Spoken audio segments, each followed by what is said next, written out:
Hey there, Saints. Pastor Dave here with another Lenten devotional for all the Saints. And I'll be basing this on Jill Duffield's book, Lent in Plain Sight, which, as I've explained before, is a really cool Lenten devotional that goes through each of the 40 days and focuses each week on a different everyday object, something that we would encounter every day as we just go about our normal lives, and uses these to turn our attention toward God. So this week it's coins, and I want to start with a reading from Mark 12, verses 13 through 17. This is about an exchange Jesus has between him and some temple leaders, religious authorities.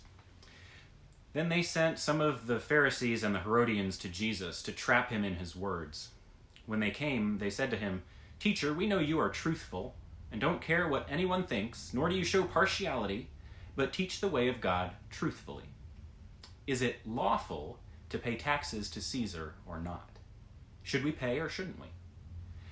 But knowing their hypocrisy, he said to them, "Why are you testing me? Bring me a denarius to look at." And they brought him a coin. "Whose image and whose inscription is this?" he asked them. "Caesar's," they replied.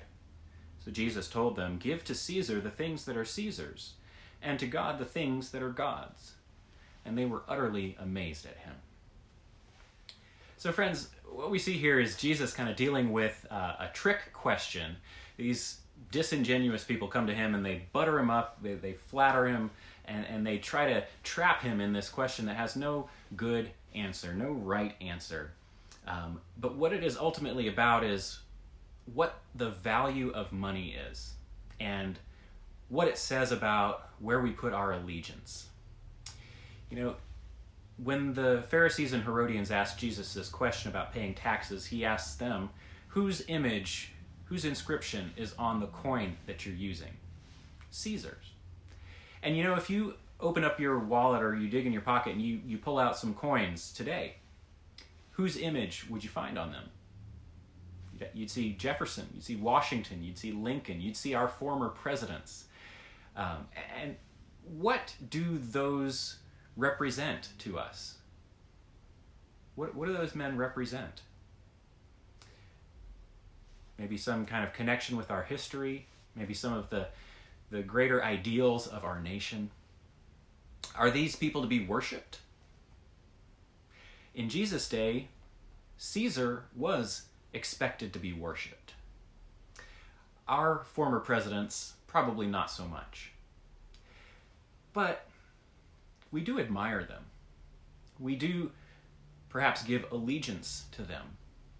You know, the reign of emperors and kings is over. We have a democracy here in America, but despite that, despite the fact that our officials, our elected officials, don't demand worship of us, sometimes it seems like we give them that anyway.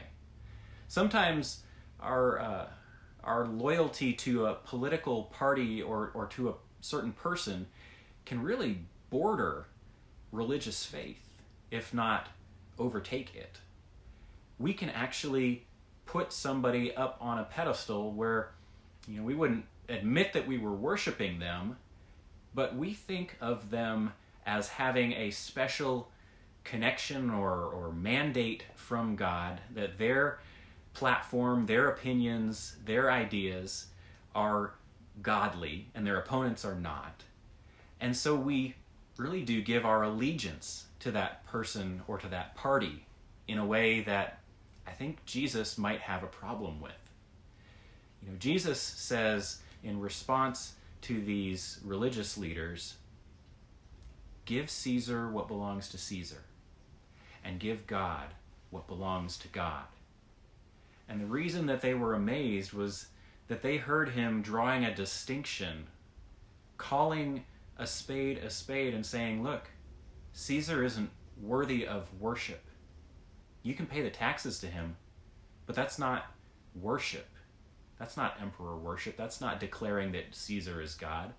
God is God.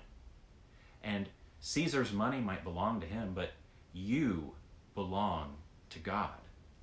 Human beings are the image of God, and you belong to him. not to any empire, not to any nation, not to any political power.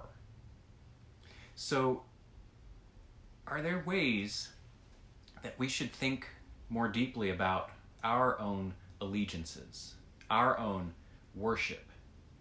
Are there ways that we should maybe pull back and turn back from our investment in politics a little bit, because it has really eclipsed our genuine faith in Jesus? It's worth thinking about. Saints, I hope that you will consider that this week, and I hope that you will be more able to see the lines and the distinctions between the empire and the kingdom.